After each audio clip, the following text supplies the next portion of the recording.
Shabbat Shalom. ¿Cómo están?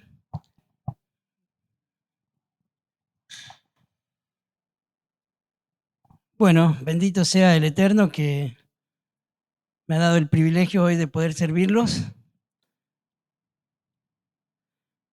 Vamos a leer el Maftir primero, antes de darle lectura a la Haftará. El Maftir dice así: y entonces Mahla, Tirza, Jogla, Milca y Noa, las hijas de Tzelofejad, se casaron con los hijos de sus tíos. Ellas se casaron con miembros de la familia de Manashe, hijos de Yosef, y así la herencia de ellas quedó dentro de la tribu de su padre. Estos son los preceptos y las leyes que ordena el Eterno a los israelitas por medio de Moshe en las planicies de Moab, junto al Jardén, en el margen opuesta de Jericó. Amén. Hasta ahí el Maftir, y ahora vamos a proceder a la lectura del Haftará, que en esta ocasión se encuentra en el libro del profeta Jeremías, capítulo 2. Vamos a leer hasta el verso 28 y luego vamos a leer el capítulo 3 y solamente el verso 4. Denme un segundito que tome la escritura.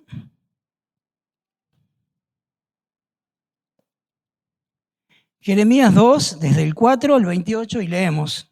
Dice así: escuchen palabra del Señor, pueblo de Jacob, todas las familias de Israel. Esto dice el Señor: ¿qué mal encontraron en mí sus antepasados que los llevó a alejarse tanto de mi lado? Rindieron culto a ídolos inútiles y ellos mismos se volvieron inútiles. No preguntaron: ¿dónde está el Señor que nos sacó a salvo de Egipto y nos guió a través del árido desierto por una tierra desolada y llena de hoyos y una tierra de sequía y muerte, donde no vive ni viaja nadie? Cuando los traje a una tierra fértil para que disfrutaran de sus bienes y de su abundancia, contaminaron mi tierra y corrompieron la posesión que les había prometido. Los sacerdotes no preguntaron: ¿dónde está el Señor? Aquellos que enseñaron mi palabra me ignoraron. Los gobernantes se volvieron en mi contra y los profetas hablaron en nombre de Baal, perdiendo su tiempo con ídolos inútiles. Por lo tanto, presentaré mi acusación en su contra, dice el Señor. Aún presentaré cargo contra los hijos de sus hijos en los años venideros. Vayan al occidente y miren en la tierra de Chipre. Vayan al oriente y busquen en la tierra de Cedar. ¿Acaso alguien ha oído algo tan extraño como esto? ¿Alguna vez una nación ha cambiado sus dioses por otros, aun cuando no son dioses en absoluto? Sin embargo, mi pueblo ha cambiado su glorioso Dios por ídolos inútiles. Los cielos están espantados ante semejante cosa y retroceden horrorizados y consternados, dice el Señor. Pues mi pueblo ha cometido dos maldades. Me ha abandonado a mí, la fuente de agua viva, y ha cavado para sí cisternas rotas que jamás pueden retener agua. ¿Por qué Israel se ha convertido en esclavo? ¿Por qué se lo han llevado como botín? Leones fuertes rugieron contra él y la tierra ha sido destruida. Ahora las ciudades están en ruinas y ya nadie vive en ellas. Los egipcios, en pie de guerra, llegaron desde sus ciudades de Memphis y Tafnes. Han destruido la gloria y el poder de Israel. Tú mismo te has buscado esta desgracia al rebelarte contra el Señor tu Dios, aun cuando Él te guiaba por el camino. ¿Qué provecho has sacado de tus alianzas con Egipto y de tus pactos con Asiria? ¿En qué te benefician las corrientes del Nilo o las aguas del Éufrates? Tu perversidad traerá su propio castigo. El haberte alejado de mí te avergonzará. Verás qué malo y amargo es abandonar al Señor tu Dios y no temerle. Yo, el Señor de los ejércitos celestiales, he hablado. Hace tiempo rompí el yugo que te oprimía y arranqué las cadenas de tu esclavitud. Pero aún dijiste, no te serviré. Sobre cada colina y debajo de todo árbol frondoso te has prostituido, inclinándote ante ídolos. Pero fui yo el que te planté, escogiendo una vid del más puro origen, lo mejor de lo mejor. ¿Cómo te transformaste en esta vid corrupta y silvestre? Por más jabón o lejía que te pongas, no puedes limpiarte. Aún puedo ver la mancha de tu culpa. Yo, el Señor soberano, he hablado. Tú dices, esto no es cierto. No he rendido culto a las imágenes de Baal. Pero ¿cómo puedes decir semejante cosa? Ve y mira lo que hay en cualquier valle de la tierra. Reconoce los espantosos pecados que has cometido. Eres como una camella inquieta buscando un macho con desesperación. Eres como una burra salvaje olfateando el viento en época de apareamiento. ¿Quién puede contenerla en su celo? Los que la desean no necesitan buscar demasiado, porque ella es quien corre hacia ellos. ¿Cuándo dejarás de correr? ¿Cuándo desistirás de jadear tras otros dioses? Pero tú dices, ahórrate tus palabras. Estoy enamorada de estos dioses ajenos y no puedo dejar de amarlos. Israel es como un ladrón que solo se avergüenza cuando lo descubren, al igual que sus reyes, funcionarios, sacerdotes y profetas. A una imagen tallada en un trozo de madera le dicen, tú eres mi padre. A un ídolo esculpido en un bloque de piedra le dicen, tú eres mi madre. Me dan la espalda, pero durante tiempos difíciles suplican, ven y sálvanos. Pero, ¿por qué no invocas a esos dioses que has fabricado? Cuando lleguen los problemas, que ellos te salven si pueden. Pero tú tienes tantos dioses como ciudades hay en Judá. Amén. Hasta ahí el capítulo 2 y vamos a ir al capítulo 3 y vamos a leer solamente el verso 4 que dice así. Aún así me dices, Padre, tú has sido mi guía desde mi juventud. Amén. Hasta ahí el Haftará.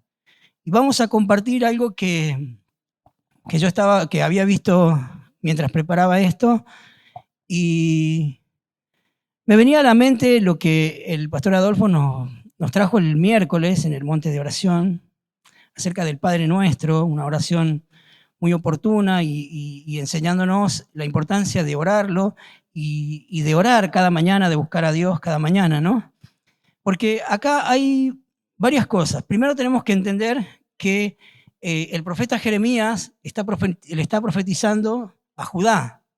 O sea, ya el reino estaba dividido en dos y el reino de Israel había sido llevado cautivo y quedaba el reino de Judá, que también estaban siendo amenazados o intimidados por los egipcios, por los babilonios, para ser destruidos, para ser conquistados.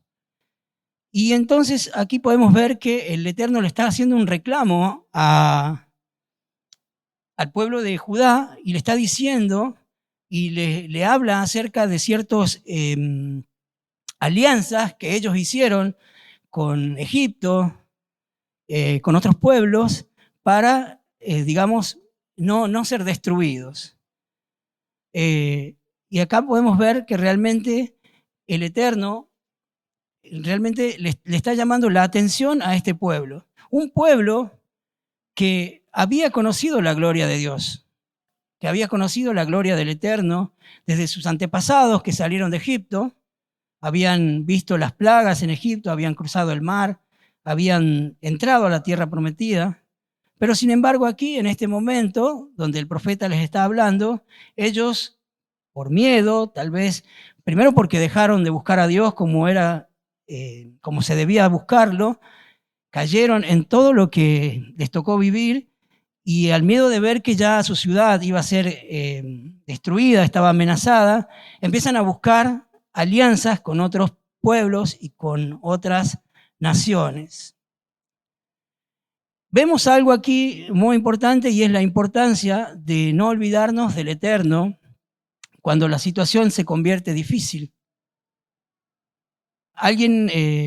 nosotros muchas veces las situaciones se nos tornan complicadas y aún así, habiendo conocido la bondad de Dios, habiendo visto su mano, su gloria, su poder en nuestras vidas, a veces tenemos miedo y dudamos. Acá el Eterno le está reprochando que ellos habían dejado, y una parte importante, que es que dice en el verso 13 del capítulo 2, dice, ustedes me han dejado a mí fuente de aguas vivas. Leímos eso, ¿no? Dice, me han dejado a mí, mi pueblo ha cometido dos maldades. Me han dejado a mí la fuente de agua viva y han cavado para sí cisternas rotas que jamás pueden retener el agua. Y aquí es donde quiero hacer el punto en este versículo, después de haber dicho más o menos un contexto de cómo estaba Israel en ese tiempo. Y las cisternas, digamos en sentido metafórico, o en el metafórico que está usando el Eterno, puede deberse al hecho de que las cisternas son como para almacenar agua. No sé si alguien conoce alguna cisterna, o alguien que, bueno, el pastor Adolfo, que él vive en Mendoza, entiende más o menos de lo que es almacenar agua, y César, que es un poco más de estudiar digamos, lo más profundo de la Torá, y de lo que era la zona de Israel en esos lugares. Para hacer una cisterna había que cavar sobre la roca. O sea, no es lo mismo cavar aquí en General Madariaga que cavar en esa zona. Igual que no es lo mismo cavar aquí que cavar en Mendoza. Porque en Mendoza, por ejemplo, si uno cava, en algunos lugares se encuentra con piedras que hay que romper para poder llegar en algún momento al agua. Pero en este caso, estas cisternas representan lugares donde se cavaba para poder almacenar agua cuando llovía, ¿no es cierto? Agua para poder subsistir. Pero el Eterno dice, aquí dice, me han dejado a mí fuente de agua viva y han cavado para sí cisternas rotas que no mantienen agua. Y esto me llevaba a ver a mí cuántas veces nosotros, bueno, antes de seguir, quería seguir con el tema de, para cavar una cisterna se necesitaba un cincel, se necesitaba seguramente martillo, se necesitaba para romper la piedra, era todo un trabajo. No era fácil cavar una cisterna, llevaba tiempo porque había que prepararla, había que, digamos, hacer algo para que no se filtrara el agua, no se impermeabilizarla sería la palabra. O sea, era todo un trabajo que había que hacer para esperar que lloviera y se juntara esa agua. Pero había un problema que el Eterno está denunciando aquí, y es que muchas veces nosotros trabajamos, y ante las situaciones difíciles empezamos a cavar cisternas, a cavar en lugares donde la tierra es dura, en lugares difíciles, y a buscar, porque ellos, miren, la fuerza del reclamo dice, ustedes me han dejado a mí la fuente de agua viva. O sea que ellos tenían una fuente que les brindaba agua todo el tiempo, el Eterno, ¿o no? Y cuando ellos estuvieron en el desierto siempre tuvieron agua, ¿verdad? Ellos siempre tuvieron agua, pero en este caso empezaron a confiar en la lluvia o en los días que lloviera y empezaron a cavar cisternas, que no estaba mal, pero no era realmente lo que el Eterno quería. Digamos que esto es como una denuncia metafórica que el Eterno está usando para describir que el pueblo de Israel ha puesto su confianza en otras cosas que no eran Él. Y que, por lo que he leído, el pueblo de Judá, en ese tiempo, ellos tenían el templo todavía el templo no había sido destruido, o sea, ellos que tenían servicio sacerdotal, o sea que ellos iban al templo, llevaban su sacrificio, daban sus ofrendas, pero después terminaban también adorando a otros dioses. Y lo que quiero ir con esto, y ir al enfoque realmente de este versículo, que es que nosotros muchas veces las cisternas que tenemos en nuestra vida o que cavamos en nuestra vida y terminamos lastimándonos las manos de tanto cavar para almacenar cosas, para guardar cosas, pueden ser proyectos. ¿Alguien tiene proyectos aquí? No son malos los proyectos, ¿eh? También pueden ser el trabajo, trabajar mucho, decir, yo vengo aquí y en los Shabbat me congrego, doy mis corbán, traigo mi diezmo, hago todo lo que se hace en la celebración, pero en la semana, en vez de confiar en el Eterno, me desespero sobrecargándome con el trabajo, no le presto atención a mi familia, no le presto atención a lo más importante, y aquí es donde quiero unir con lo que el pastor nos enseñó el miércoles, que es lo más importante, el tiempo de oración, el tiempo de estudio, el tiempo de buscar la palabra de Dios, que nos hable, que nos guíe, que nos enseñe, en cierta medida, buscar esa fuente de agua viva. El pueblo tenía el templo, hacían sacrificios, pero también habían hecho alianzas con otras ciudades, porque no confiaban en el Dios eterno. Y muchas veces nosotros cavamos cisternas y trabajamos, nos esforzamos, ahorramos, y no está mal ahorrar dinero, pero a veces nos trazamos metas que queremos llegar a cumplir y queremos hacerlo a toda costa y nos olvidamos de levantarnos en la mañana y buscar lo más importante, la fuente de agua viva, la fuente de agua que corre para vida eterna. Dios le dijo aquí, 2 males ha hecho mi pueblo, me han dejado a mí, yo soy la fuente, Él es la fuente de agua viva. Y han seguido otros dioses. Yo no tengo otros dioses, diácono Fabián, no tengo otros dioses, pastor Adolfo.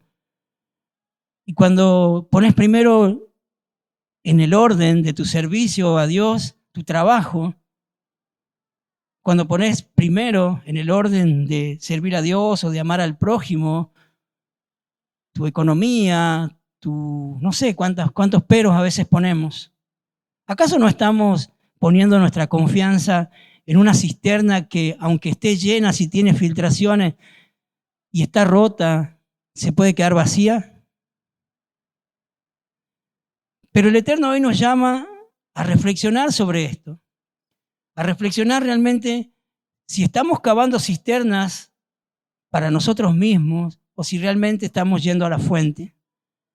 Después de tantos años de que el profeta Jeremías habló acerca de esto, aparece alguien en Juan 7, 37 y 38 podemos leer, y dice, si alguno tiene sed, venga a mí y beba.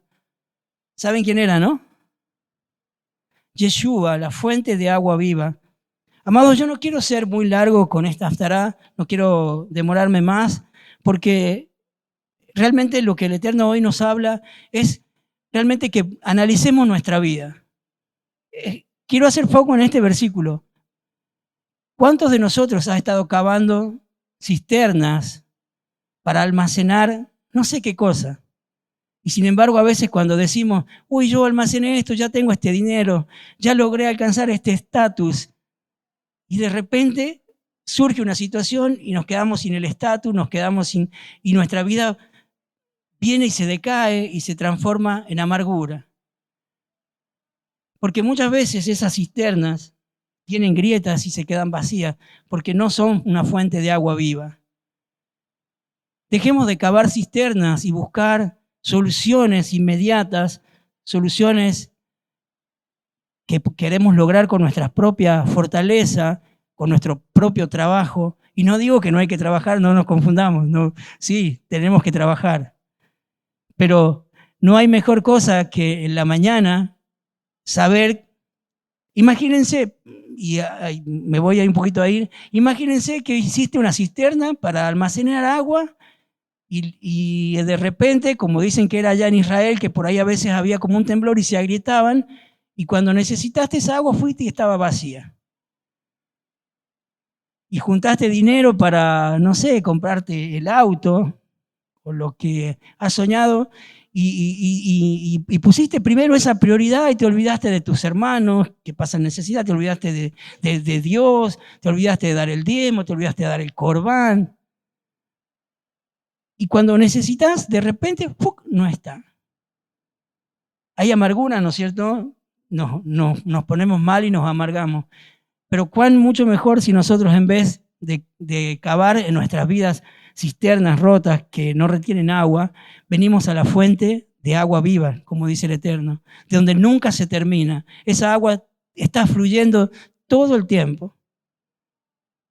Dejemos de buscar el agua en los lugares fáciles o en los lugares donde el agua puede estar hasta podrida, porque no es lo mismo, ¿no es cierto, Pastor Adolfo, que usted entiende esto? No es lo mismo un agua que está fluyendo constantemente a una que está almacenada, como en un estanque, porque eso era una cisterna, ¿o no? Yo recuerdo que en la casa de mi abuelo había un aljibe, es lo que se cargan con la lluvia, ¿no? Uno es el pozo y el otro el aljibe se carga con la lluvia. Y como a los 100 metros teníamos un surgente de agua que le habían hecho y todo el tiempo salía agua. Pero mis papás, por no ir esos 100 metros a buscar el agua que fluía todo el tiempo, sacaban agua del aljibe que tenía unos pequeños bichitos, me acuerdo que los veíamos cuando éramos chicos, y nos enfermábamos del estómago. Cuando teníamos ahí, pero costaba un poquito más. Costaba un poquito más ir a buscar el agua viva esa que fluía del surgente. Era más fácil meter ahí y sacar el agua que estaba contaminada. Pero así el Eterno quiere que nosotros nos esforcemos un poco más en las mañanas, como decía el pastor el miércoles, a entregar nuestra vida primero en oración, en estudio, en capacitarnos y recién salir a trabajar. Para cerrar, vuelvo a recordarles que la fuente de agua viva es el Eterno, es Yeshua. Y esa fuente nunca deja de correr agua. El que tenga sed, dijo Yeshua, venga a mí y beba. Y de su interior correrán ríos de agua viva. Amados, dejemos de correr por detrás de lo que no nos aprovecha y corramos detrás de la fuente de agua que es el Eterno. Muchas gracias.